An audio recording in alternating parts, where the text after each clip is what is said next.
sistem pernapasan pada manusia. Nah, hari ini kita akan belajar tentang gangguan pada sistem pernapasan yang kita sudah sampai di tema 2 tentang udara bersih bagi pernafasan. Subtema 2, pentingnya udara bersih bagi pernafasan pada pembelajaran pertama.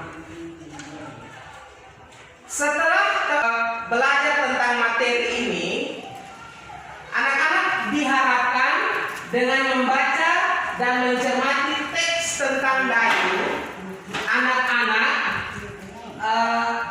dapat menemukan informasi terkait pertanyaan apa, di mana, kapan, siapa, dan mengapa dayu mengalami gangguan pernafasan. Kemudian, melalui video tentang polusi udara,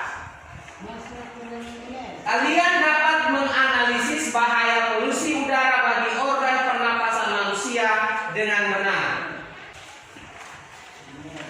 Ya, Pak akan membagikan LKPD bagi kalian.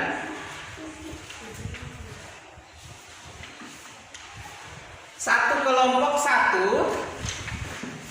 Kalian bisa lihat di LCD layar atau bisa juga membaca di situ teks tentang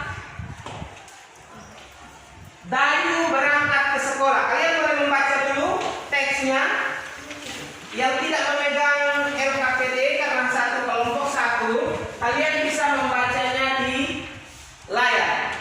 Bagi yang Pak kasih kesempatan kalian membaca 5 menit. Silakan. Sudah? Ya. Kalian buka di LKPD halaman 14 dengan membaca teks dayu berangkat ke sekolah dengan menggunakan kata tanya apa, di mana, mengapa, bagaimana. Nah, buatlah satu kalimat tanya dan kemudian kalian jawab berkaitan dengan teks yang tadi ada di LKPD.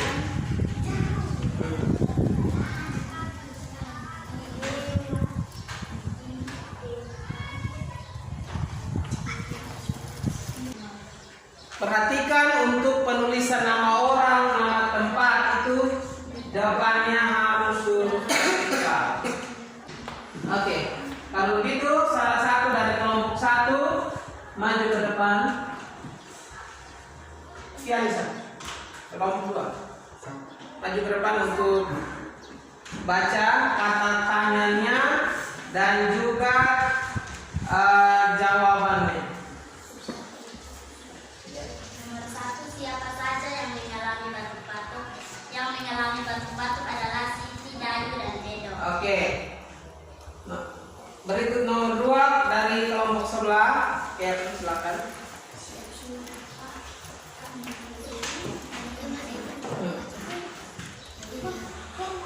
Mengapa Dayu mengalami batuk-batuk? Mobil yang lewat di depan mereka mengeluarkan asap tebal dan hitam. Oke. Nomor 3, bagaimana cara membuat batuk Dayu menjadi reda? Mereka berhenti di bawah pohon rindang. Bapak akan memutarkan kepada kalian semua video tentang bahaya polusi udara dan juga bahaya asap rokok bagi kehidupan kita, bagi kesehatan organ pernapasan kita. Kalian semua pandangan ke layar.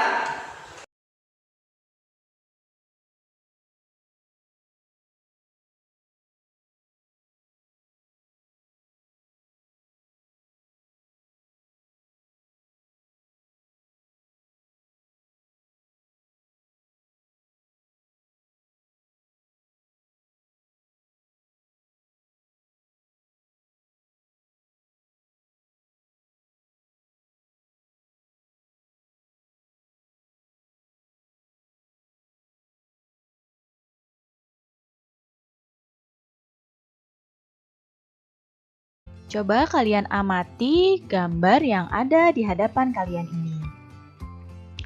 Nah, apa yang terjadi pada ketiga anak di gambar tersebut? Lihat di gambar ini ada 3 orang anak yang sedang berjalan di trotoar. Tapi ketika mereka sedang berjalan, mereka menghirup udara yang kotor. Kenapa udaranya bisa kotor? Karena banyak kendaraan bermotor di situ. Sehingga udara yang mereka hirup bukanlah udara yang bersih, namun udara yang mengandung gas dari pembuangan kendaraan bermotor, yaitu gas karbon. Nah, tentu saja udara seperti ini tidak bagus untuk pernapasan.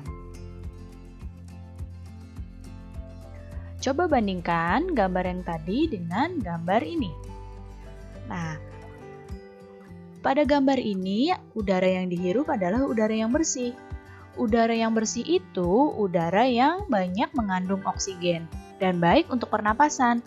Karena udara yang bersih itu tidak mengandung zat racun atau bibit-bibit penyakit. Sedangkan jika udara kotor yang kita hirup, maka pernapasan kita akan terganggu. Nah, berikut faktor penyebab gangguan pernapasan. Yang pertama ada faktor fisik, yang kedua ada faktor penyakit, dan yang ketiga ada faktor lingkungan. Ketiga faktor ini adalah faktor penyebab dari gangguan pernapasan pada manusia. Sekarang kita bahas yang faktor fisik. Apa itu faktor fisik? Nah, faktor fisik itu merupakan faktor kelainan organ pernapasan yang terjadi sejak orang tersebut lahir, sehingga menyebabkan gangguan pernapasan. Jadi memang sudah ada kelainan sejak lahir. Nah, itu yang disebut dengan faktor fisik. Yang kedua ada faktor penyakit. Nah, kalau faktor penyakit ini adalah penyakit-penyakit yang menyerang manusia dan menyebabkan gangguan pada pernapasan manusia. Kita lihat yang pertama di sini ada penyakit influenza. Nah, penyakit ini disebabkan oleh virus. Kemudian ada penyakit tuberkulosis.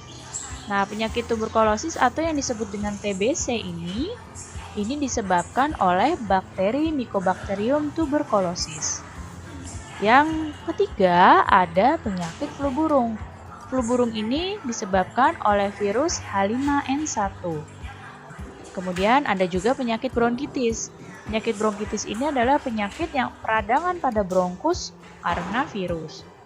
Ada juga penyakit pneumonia, yaitu radang paru-paru yang disebabkan oleh Diplococcus pneumoniae. Kemudian ada penyakit COVID-19 atau yang sekarang sedang disebut penyakit corona. Nah, penyakit ini disebabkan oleh virus. Ada penyakit asma, ini disebabkan oleh penyempitan saluran pernapasan, dan ada penyakit kanker paru-paru. Nah, penyakit kanker paru-paru ini terdapat pertumbuhan sel yang tidak terkendali di dalam paru-paru manusia. Ini adalah contoh beberapa penyakit yang menyebabkan gangguan pada pernapasan manusia. Ya, dan masih banyak lagi ya contoh penyakit-penyakit yang lain. Selanjutnya ada faktor lingkungan. Nah, faktor lingkungan ini bisa menyebabkan gangguan pada pernapasan. Contohnya asap dari kendaraan. Lihat di sini kendaraan yang mengeluarkan asap, kemudian asap dari pabrik, dan juga asap rokok itu dapat mencemari udara. Kalau udara tercemar, menyebabkan ketersediaan oksigen di lingkungan tersebut jadi menipis sehingga kita merasa sesak saat bernapas. Tentu akan lain ya rasanya ketika kita berada di lingkungan yang sangat banyak kendaraan bermotor dengan di lingkungan yang di situ banyak pohon dan sedikit kendaraan. Akan terasa lebih segar lingkungan yang banyak pohon dan sedikit kendaraan. Contohnya di perdesaan. ya, akan bagus untuk pernapasan kita di lingkungan yang memang masih banyak pohon. Tapi kalau di perkotaan, kenapa udaranya kurang bagus dan bisa halaman 19 kalau 18. Halaman 18B. Halaman 14B yang tadi kalian isikan faktor-faktor gangguan penyebab gangguan pada alat pernafasan manusia. Di situ faktor lingkungan, contohnya apa saja? Lingkungan, contohnya asap kendaraan, asap rokok, asap pabrik. Oke, jadi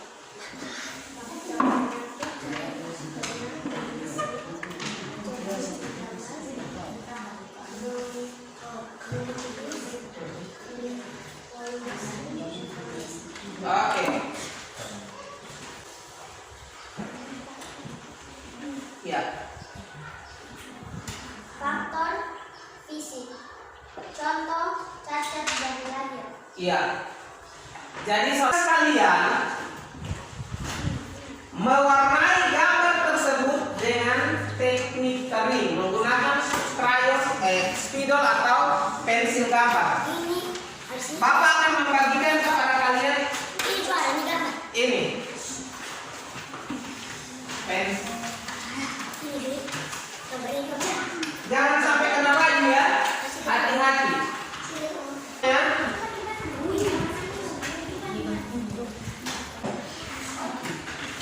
Dengarkan Bapak baik-baik.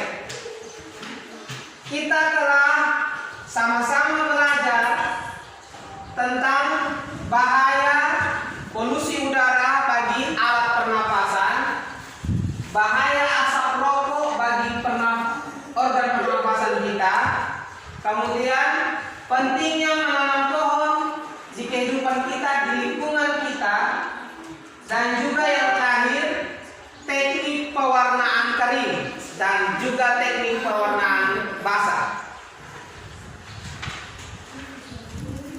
Sekarang kalian lihat di layar, Gerald lihat di layar.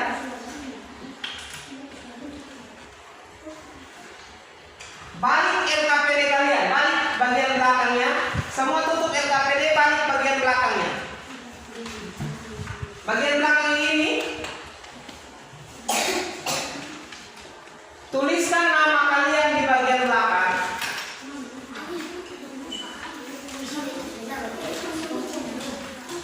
Dan juga tuliskan jawabannya di situ.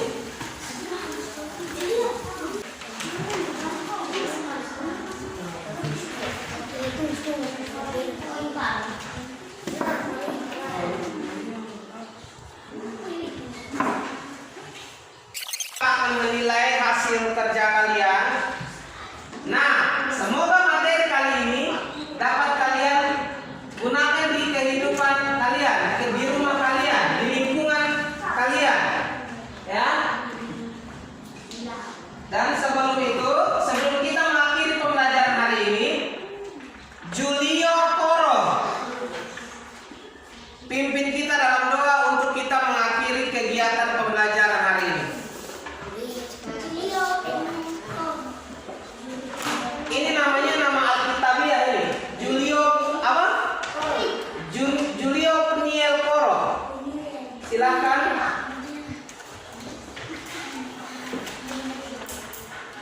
Rapi dulu. Ya, semua sikap mau berdoa tuh lakukan apa? Sikap menghadap Tuhan tuh dengan baik. Lipat tangan, tutup mata. Mari kita berdoa. Silakan Julio.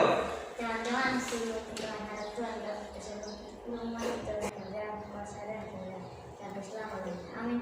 Oke, rapikan